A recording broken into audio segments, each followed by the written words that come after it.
दोस्तों टाइल लेने से पहले ये वीडियो ज़रूर देख लेना, नहीं तो आपके भी कमेंट्स या क्वेश्चन आएंगे कि सर 5 साल भी नहीं हुए, 2 साल भी नहीं हुए कि टाइल है कि उसका कलर जाने लग पड़ रहा है, उसमें क्रैक आ गए हैं, उसमें स्टेन मतलब धब्बे आ गए हैं, ये चीज़ें आने लग पड़ती हैं। अगर ये चीज़ ध्यान नहीं दोगे तो सेरेमिक टाइल कौन सी है, विट्रीफाइड टाइल कौन सी होती है, इन दोनों का डिफरेंस और इंपॉर्टेंस आपको ज़रूर पता होनी चाहिए, तभी टाइल लेने जाना। नहीं तो टाइल आपकी थोड़े ही टाइम बाद ख़राब हो जाएगी, जहाँ उसमें क्रैक्स आना स्टार्ट हो जाएंगे। एक बहुत ज़्यादा इंपॉर्टेंट चीज़ होती है कि कौन सी टाइल आपको फर्श पे लगानी है, कौन सी टाइल आपको दीवार पे लगानी है। अभी हाल ही में एक मेरे फ्रेंड ने मेरे को बुलाया कि सर वो देख लीजिए कि हमारा घर था, अभी थोड़ा ही टाइम हुआ है तो इस पे ना दाग, जहाँ जहाँ जूते मतलब जहाँ हम ज़्यादा चलते हैं वहाँ पे पूरे निशान पड़ गए हैं वैसे ही। तो वो किस कारण हुए, वो हुए सेरेमिक टाइल के कारण। अगर आप जो सेरेमिक टाइल होती है, मैं डिफरेंस बताता हूँ क्या है, कैसे बनती है, वो सब चीज़ें आगे हम बात करने वाले हैं। ज़रूर वीडियो देखना। अगर घर की भी कंस्ट्रक्शन करवा रहे हैं, जहाँ आप कोई सिविल इंजीनियर हो, आपके काफ़ी काम की ये वीडियो होने वाली है। अगर आप गलती से क्या, अगर आपको नॉलेज नहीं होगा टाइल के बारे में तो आप सिरेमिक टाइल भी लगा दोगे, क्योंकि शॉपकीपर के पास जाओगे तो वो कभी आपको ये नहीं बताएगा ये सेरेमिक टाइल है, ये विट्रीफाइड है, इसको यहाँ लगाना है, इसको यहाँ लगाना है, कभी नहीं बताएगा। और जो सिविल साइड इंजीनियर है उनके लिए क्वेश्चन भी रहेगा इसमें, डैडो क्या होता है, थ्रेशोल्ड क्या होता है, स्कर्टिंग क्या होती है, नॉकिंग क्या होती है, ये सब चीज़ें मैं लास्ट में बताने वाला हूँ। अभी हम अपने एक्चुअल टॉपिक पे आते हैं। जो डिफरेंस हम करने वाले हैं सेरेमिक टाइल और विट्रीफाइड टाइल के। अगर आप सेरेमिक टाइल फर्श पे लगा देते हो तो वो उसका कलर भी जा सकता है, उसमें क्रैक्स भी आ सकते हैं और थोड़ा टाइम बाद वो ख़राब भी हो सकती है। सेरेमिक टाइल क्या होता है, देखो जो सेरेमिक टाइल होती है वो किसके लिए होती है। सेरेमिक टाइल सिर्फ आप कहाँ, दीवार पे लगाओ। अगर दीवार पे सेरेमिक टाइल लगाते हो तो कोई इशू आपके घर में नहीं आएगा, मतलब उसकी लाइफ बढ़ जाती है। क्योंकि होता क्या है, पहले हम इसका डिफरेंस करेंगे फिर आपको अच्छे से समझ आएगा। देखो कंपोजिशन की बात करते हैं। सबसे पहले बनती कैसे, सेरेमिक टाइल जो होती है ना वो सिर्फ किससे बनती है, जो क्ले होती है, अर्दन क्ले, उससे वो बनी होती है। अगर मिट्टी से कुछ चीज़ बनी है तो वो पानी तो सोखेगी, और पानी सोखेगी वो खराब निकलेगी, ये ठीक है। और जो विट्रीफाइड टाइल होती है वो किससे बनती है, क्ले बनती है। क्ले जो आती है क्ले से बनती है, फिर उसमें थोड़ा वो सिलिका, क्वार्ट्ज और फैट्स पर डाला होता है, जिससे क्या होता है वो एक नेचुरल नहीं रहती, वो आर्टिफिशियल चीज़ बन जाती है।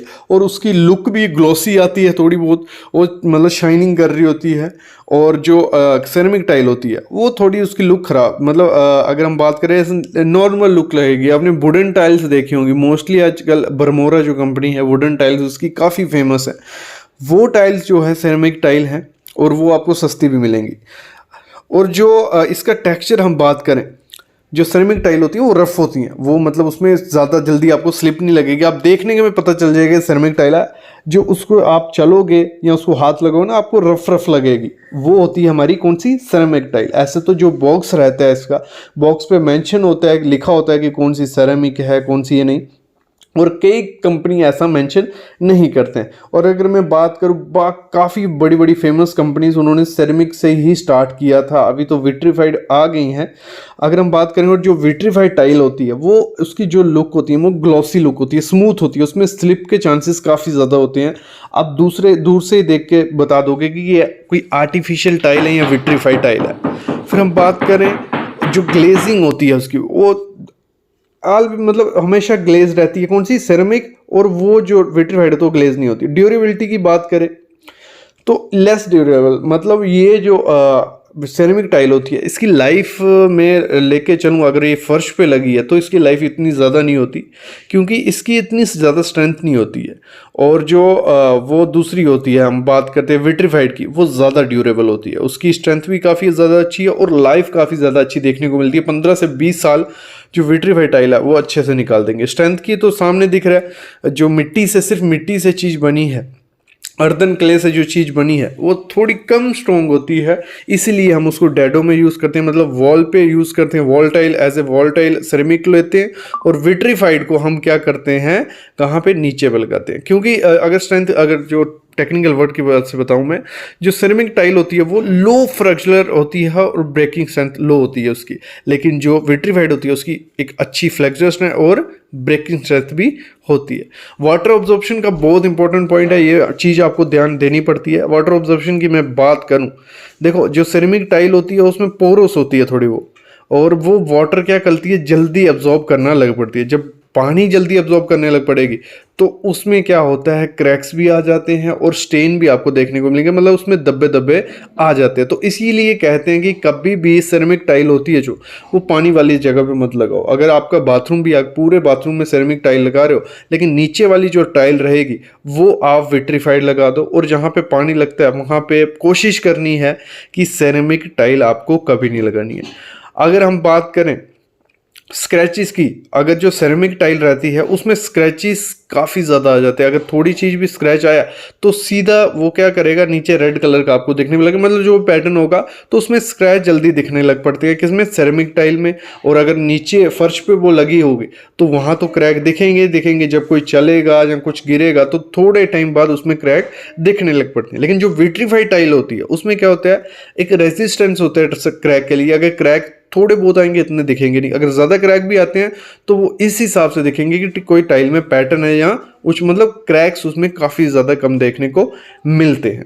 और स्टेन, जैसे मैंने कहा, तो बहुत ज़्यादा स्टेन उसमें देखने को मिलता है, किसमें, सेरेमिक में और विट्रीफाइड में काफ़ी कम स्टेन आपको देखने को मिलेगा। ये चीज़ें हो गई। तो सेरेमिक टाइल हमेशा आपको क्या करना है, वॉल पे यूज़ करनी है, और विट्रीफाइड कहाँ यूज़ करनी है आपको, नीचे डाउन में। क्योंकि देखो जो सेरेमिक टाइल होती है ऐसे देखने को तो बहुत ज़्यादा सस्ती आती है मार्केट में, आपका 20 रुपये पर स्क्वायर फीट से वो 60-70 रुपये पर स्क्वायर फीट जाती है, अच्छी से अच्छी टाइल इसमें मिल जाएगी। लेकिन जो विट्रीफाइड टाइल है, अच्छी टाइल है, वो स्टार्ट होती है 40 पर स्क्वायर फीट से, वो तो 200-300 रुपये पर स्क्वायर फीट जाती है। उसमें फिर आजकल इटालियन पैटर्न आ रहे हैं। और जो आपको मैं क्लियर कर दूं, विट्रीफाइड टाइल हमेशा 6 mm से स्टार्ट, छोटी भी आती है, पतली भी आती है, लेकिन 6 mm से 12 mm तक जाती है। मार्बल पीसीस भी आजकल आने लग पड़े। सामने आप देख रहे हो 2x4 का पीस है ये। और एक चीज़ देखना, विट्रीफाइड में आपको बड़े बड़े पीसेस मिलेंगे, 2x2 का, 2x4 का, 2x8 का और 4x8 का, ऐसे पीसेस, बड़े बड़े पीसेस देखने को मिलेंगे। अगर हम स्लिप की बात करें तो सेरेमिक टाइल थोड़ी भी स्लिपरी नहीं होती, उसमें ज़्यादा स्लिप नहीं लगेगा आपको। वुडन टाइल्स जो आप सामने देख रहे हो वीडियोस में, ये वुडन टाइल सेरेमिक टाइल ही है, इसमें ज़्यादा स्लिप नहीं लगती। लेकिन विट्रीफाइड टाइल में अगर पानी गिरा हो तो स्लिप लगने के चांसेस काफ़ी ज़्यादा होते हैं। लेकिन आजकल क्या हो गया, एंटी स्किड और एंटी स्किड टाइल्स आ गई हैं, वो भी आप थोड़ा उसमें मार्जिन बढ़ जाता है, 3-4 रुपये ज़्यादा लेते हैं वो उस चीज़ का, तो वो भी आप ले सकते हो।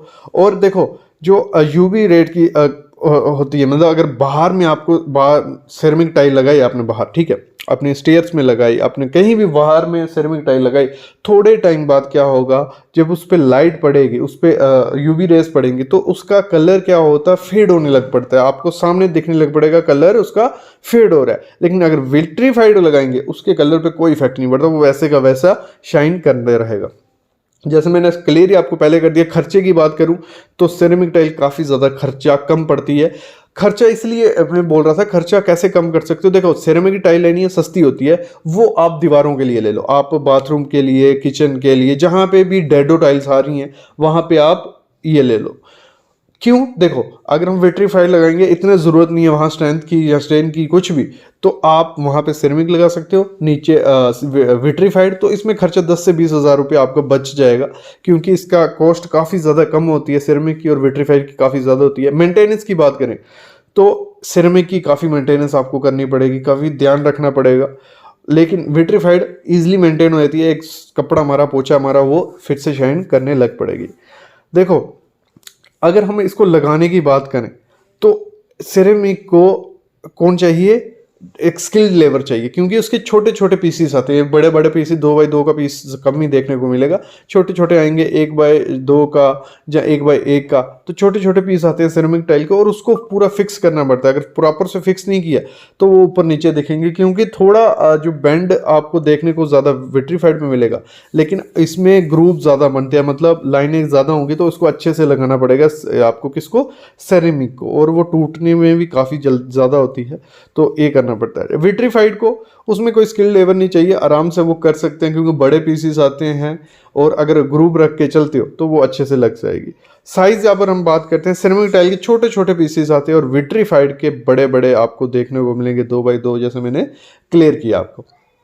तो इधर से आई होप आपको आइडिया लग गया होगा कि सिरेमिक कहाँ करनी है, दीवारों पे यूज़, विट्रीफाइड कहाँ यूज़ करनी है, नीचे। तो यही चीज़ है, ये समझना काफ़ी ज़्यादा इंपॉर्टेंट है। जब दुकान में जाओगे ये चीज़ जरूर पता कर लेना, ये सिरेमिक है या विट्रीफाइड है। अगर ये गलती हुई तो आपकी टाइल की लाइफ भी कम हो जाएगी और खर्चा भी बहुत ज़्यादा इंक्रीज हो जाएगा।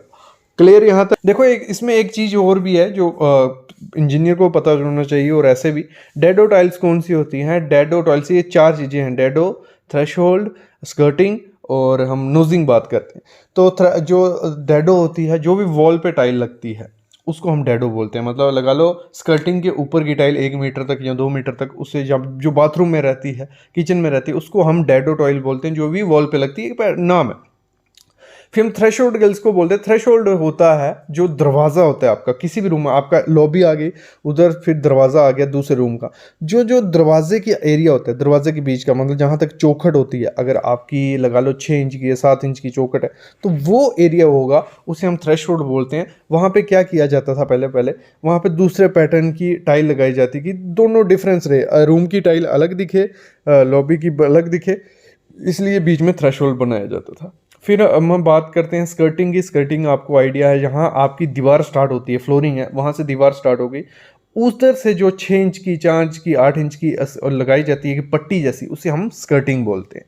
और फिर नोजिंग जो क्या होती है, जो कॉर्नर होते हैं, आपने मोल्डिंग सुने, क्या करते हैं, जो मार्बल वगैरह रहता है ग्रेनाइट वगैरह, उसकी मोल्डिंग की जाती है, उसका जो कॉर्नर्स होते हैं, फेस होता है, उसको मोल्ड किया जाता है, शेप में लाया जाता है। तो नोजिंग भी वैसा है, स्टेयर वगैरह पे उसको जो नुकीले कोने होते हैं उनको शेप दी जाती है, उसे हम नोजिंग बोलते हैं। ये चीज़ें थी, ये आपको पता होनी चाहिए। आई होप आपने काफ़ी सीखा होगा इस वीडियो से, और ये सीरीज़ कंटिन्यू रहेगी, 2-3 वीडियो और आने वाली हैं टाइल पे, इसके अलग से प्लेलिस्ट भी बना दीजिए। तो देखिए, सीखिए और ग्रो करिए। Thank you guys.